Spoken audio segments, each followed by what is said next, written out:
தமிழக மக்கள் முன்னேற்ற கழகத்துடைய மாநில செயற்குழு கூட்டம்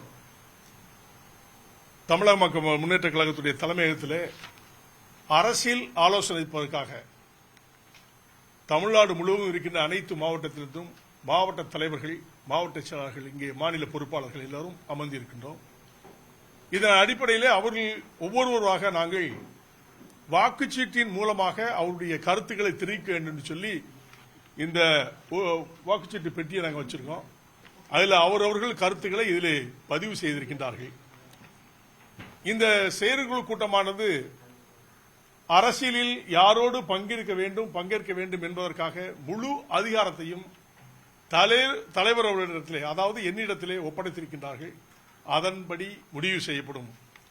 அதோடு உயர்மட்ட குழுவை ஏற்பாடு செய்திருக்கின்றோம். அதன் அடிப்படையில் இந்த வாக்குச்சீட்டிலே யார் யாருக்கு நாம் எல்லாம் ஆதரவு கொடுக்க வேண்டும், யாரோடு பயணித்து நாம் தேர்தலில் போட்டியிட வேண்டும் என்று கருத்துக்களை பதிவு செய்திருக்கின்றார்கள்.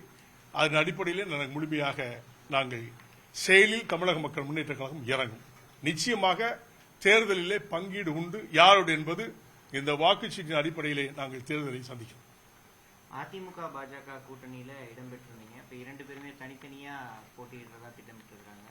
தொடர்ந்து உங்களுடைய ஆதரவு யாருக்கு இருக்கும்? அதுக்கு தான் இந்த வாக்குச்சீட்டு போட்டு வச்சிருக்கோம்.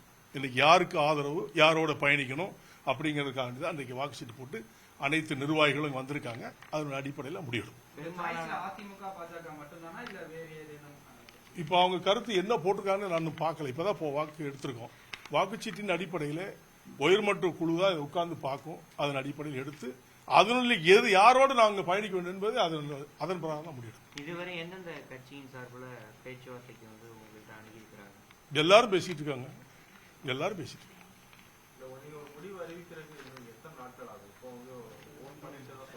ஆமா, இந்த தேர்தல் நாள் அறிவிக்கிட்டு அதுக்கு முன்னாடி உங்களுக்கு என்ன அவசரம் எனக்கு புரியல. அது பிரச்சனையே கிடையாது. கூட்டணி எப்போ வேணாலும் வச்சுக்கலாம். ஆனால் தேர்தல் நாள் அறிவிக்க முன்னால பத்திரிக்காரங்க நீங்க ஏன் அவசரப்படுறீங்க? அது எங்களுக்கு பெரிய விஷயமே இல்லை, பெரிய பிரச்சனையே இல்லை. நல்ல நாள் என்று நாங்களே இதே மாதிரி அழைச்சி மொத்தமா கூட்டி நான் தேர்தல் அறிவிப்பேன் யாரோட நாங்க பயணிக்கிறோம். இந்த மாதிரியான ஒரு நிலைப்பாடு இல்ல. ஆனா இந்த முறை பல கட்சிகளுக்கும் இது மாதிரியான ஒரு இக்கட்டான சூழல் வந்திருக்கு. நீங்களே சொல்லிட்டீங்க இக்கட்டான சூழ்நிலை வந்திருக்குன்னு. அந்த நிலையில நாங்க இக்கட்டான சூழ்நிலைக்காக அல்ல, இருக்கிற நிர்வாகிகள், பொறுப்பாளர்கள் எந்த மனநிலையில இருக்கிறார்கள் என்பதை தெரிந்து கொண்டு நாம் அறிவிக்க வேண்டும். அவ்வளவுதான். கூட்டணி பேசையில நம்ம அதிகாரம் வலிமையா இருக்கக்கூடிய தொகுதியில பரிந்துரைத்து சீட்டு கேட்டு போறாங்க எல்லா கட்சிகளும். நம்ம கட்சி எந்த அதே மாதிரிதான் வலிமையான எங்க இருக்குமோ அங்கதான். இதுவரை அந்த மாதிரி என்னென்ன தொகுதிகள் அடையாளம் காணப்பட்டிருக்கு? நாங்க பாராளுமன்ற தேர்தலில் ஒரு 4-5 தொகுதிகளை தேர்வு செய்து வைத்திருக்கின்றோம். அதில் எந்த மாற்று கருத்தும் இல்லை. அதன் அடிப்படையில் அவர்களோடு விவாதம் செய்து எத்தனை சீட்டு கிடைக்குதோ அதில் நாங்கள் அங்கீகாரம் கொடுக்கின்ற அரசியல் கட்சியோடு நிச்சயமாக தேர்தலில் பயணிப்போம். 5 தொகுதி. அது பின்னால சொல்றேன். இப்ப அவசரப்படுறீங்க? ஆமா, யாரும் கேட்போம். தொகுதி வச்சிருக்கோம். எத்தனை சீட்டுங்க பேச்சு பங்கீட்டுல தானே சொல்ல முடியும். உங்களுடைய டிமாண்ட் ஒன்று இருக்கும் இல்லையா? அந்த வெற்றி வாய்ப்புகளை கேட்போம். அதிமுக கூட தான் பயணம் தொடர்றோமா இல்ல வெளியில வந்துட்டோமா? அது சொல்ல முடியாது இல்லையா? எல்லாரோட தான் பேசிக்கிட்டு இருக்கேன்னு சொல்றேன். நீங்க எப்படி தனியா பிரிச்சு காட்டுறீங்க? அதிமுகவா? இல்ல அப்படிலாம் நான் எல்லாரோடையும் நான் நல்ல நட்போடு தான் நிற்கிறேன். உங்களுக்கு தெரியும், நான் எல்லாரோடையும் நட்பு உடையவன். அதனால தேர்தல் என்ற பொழுது யாரோடு பயணிக்க வேண்டும் என்ற முடிப்பை நல்ல ஒரு கருத்துக்களை எடுத்துரைக்கலாம். மத்தியில யார் வந்தா நல்லா இருக்கும்னு நினைக்கிறீங்க?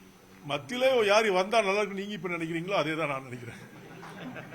நீங்க யார் நினைக்கிறீங்களோ அதே தான் நான் நினைக்கிறேன். நீங்க இந்த தேர்தலில் போட்டியிடுறீங்களா இல்ல ஒரு அடுத்த தலைமுறையை உள்ள கொண்டு வர போறீங்களா? சூழ்நிலையை பொறுத்து